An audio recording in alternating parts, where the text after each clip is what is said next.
ஒரு மெல்லிசான கோடு.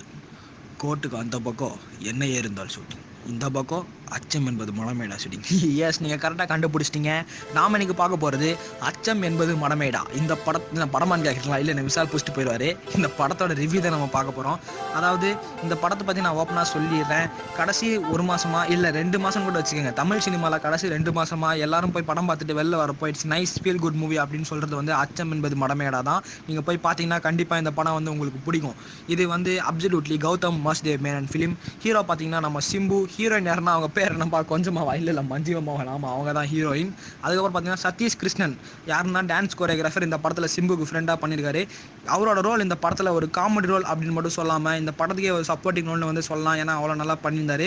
அதுக்கப்புறம் பார்த்தீங்கன்னா ஏஆர் ரஹ்மான் இந்த படத்துக்கு போட்ட எல்லா பாட்டுமே வந்து ஹிட் ஆச்சு. தள்ளி போகாதே ஃபஸ்ட்டு ரிலீஸ் ஆச்சு, அது செம்ம ஹிட்டு. அதுக்கப்புறம் பார்த்தீங்கன்னா ராசாலி சோகாலி மங்காலின்னு ஒரு 7-8 பாட்டு ரிலீஸ் ஆச்சு. அதுவும் வந்து நல்லாவே வந்து வரவேற்பு கிடச்சிது. அதுக்கப்புறம் பார்த்தீங்கன்னா வந்துட்டு இதெல்லாமே வந்து ப்ளஸ்ன்னு சொல்லலாம். இப்போ மைனஸ் அப்படின்னு பார்க்குறப்ப பெருசாக ஒன்றும் மைனஸ் வந்து தெரில. ஒரே ஒரு மைனஸ் என்ன வந்து ரேண்டமாக வந்து சிம்புக்கு 2 கன் கிடைக்குது. அந்த 2 கன்னை வச்சு 200 பேர் சொல்கிறார். சும்மா தீபாவளி துப்பாக்கியில் சொல்கிற மாதிரி டிபில் அப்படிங்கிறாரு. எனக்கு வந்து தெரில. நாங்கள் சண்டை போட்டுருந்தோம். ஒரு துப்பாக்கியில் எத்தனை புல்லட் தெரியுமா? ஒருத்தர் 18ங்கிறான், ஒருத்தர் 20ங்கிறான். எனக்கு தெரில. உங்களுக்கு தெரிஞ்சதுன்னா கமெண்ட் பாக்ஸில் போட்டு விடுங்க, நாங்கள் பார்த்து தெரிஞ்சுக்கிறோம். அதுக்கப்புறம் வந்து நிறையா மைனஸ் வந்து என்ன சின்ன மைனஸ் அந்த மாதிரி தான் இருந்தது. ஏன்னா வந்து கை நிறையா தண்ணி எடுத்துகிட்டு போனால் அங்கங்கே சிந்து தான் செய்யும். மற்றபடி பெருசாக வந்து ஒன்றும் தெரியல. அதுக்கப்புறம் பார்த்தீங்கன்னா நம்ம காந்தி காலத்துலேருந்து ஒரு கல்ச்சர் ஃபாலோ பண்ணிட்டு வரோம். என்னென்னு கேட்டிங்கன்னா, ரிவ்யூ சொல்கிறப்போ ஆரம்பத்துலேருந்து கிளைமேக்ஸ் வரைக்கும் என்ன நடந்தோ அதை அப்படியே வந்து அம்பலமாக்கி தன்னோட கருத்தையும் சேர்த்து சொல்கிறது தான் ரிவ்யூ. நாம் வந்து கொஞ்சம் மேலோட்டமாக சொல்லலாம் அப்படின்ற மாதிரி ட்ரை பண்ணிக்கிறோம்.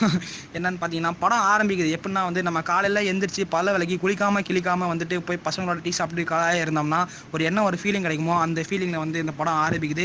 இன்ஃபேக்ட் இன்ட்ரோவில் வரைக்குமே வந்து லைவாக கொண்டு போயிருக்காரு கௌதம் வாசுதேவ் மேனன். கண்டிப்பாக இது வந்து பாராட்டு கிடச்சே ஆகணும். அதுக்கப்புறம் பார்த்தீங்கன்னா வந்து ஹீரோயின் யாருன்னா சிம்புவோட தங்கச்சி ஃப்ரெண்டு. சில சந்தர்ப்ப சூழ்நிலையில் 2 பேரும் ஒரே வீட்டில் இருக்கிறாங்க. லவ் வருது. அதாவது நம்ம கூட படிக்கிற பையன் ஃப்ரெண்டு லவ் பண்ணணும், நம்மளை எவ்வளோ டார்ச்சர் பண்ணுவானோ அந்த டார்ச்சர், அதுக்கப்புறம் அந்த பசங்களுக்குள்ள நடக்கிற பேச்சுவார்த்தைகள் எல்லாம் வந்து அவ்வளோ லைவாக வந்து இந்த படத்தில் வந்து அமைஞ்சிருக்குது.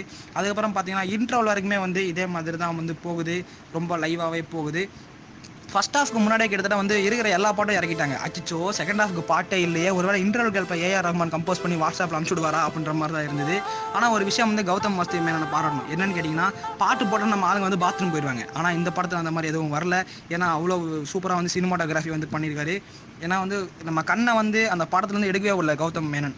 அவ்வளோ சூப்பராக வந்து அவரோட ஒர்க் வந்து இந்த படத்தில் தெரிஞ்சிருக்கு. அதுக்கப்புறம் பார்த்தீங்கன்னா செகண்ட் ஹாஃப், ஃபஸ்ட் ஹாஃப் முடிச்சுட்டு வெளில வந்தோடனே வந்துட்டு நம்ம செம்ம படத்தில் இருக்கோம் அப்படின்ற மாதிரி ஒரு ஃபீலிங். செகண்ட் ஹாஃப்குள்ளே போய் உட்காந்தோடனே விசில் அடிச்சுட்டு கை தட்டிட்டு வந்து அப்படியே உட்காரோம். செகண்ட் ஹாஃப் ஆரம்பிக்கிறப்ப பார்த்தீங்கன்னா வந்து நிறைய ட்விஸ்ட்லாம் வருது. என்ன ட்விஸ்ட் நீங்கள் படத்தில் போய் பாருங்கள். அதுக்கப்புறம் வந்துட்டு படம் வந்துட்டு ஒரு ஆக்ஷன் ஜோனருக்கு வந்து திரும்புது செகண்ட் ஹாஃபில். அதுக்கப்புறம் முடிச்சுட்டு பார்த்தீங்கன்னா வந்துட்டு எனக்கு வேறு ரொம்ப நாள் ஒரு டவுட்டு, என்னடா அது கௌதம் மேனன் படத்தில் நடிக்கிற ஹீரோயினா அழகா இல்லை ஒரு படத்தில் நடிக்கிறனால அழகா அப்படின்னு சொல்லிட்டு அந்த டவுட் எனக்கு இந்த படத்தில் கிளியர் ஆயிடுச்சு. என்னன்னு கேட்குறீங்களா? நான் சொல்ல மாட்டேன்னு.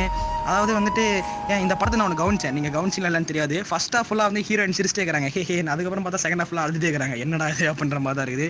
ஏன்னா தம்பி, நீ கிளைமேக்ஸை பற்றி சொல்லவே இல்லை அப்படின்னு கேட்குறீங்களா? கிளைமேக்ஸை பற்றி சொல்லணும்னா ஓஸ்தி மாமே. ஓகே பாய், மீண்டும் அடுத்த ரிவ்யூவில் சந்திக்கலாம்.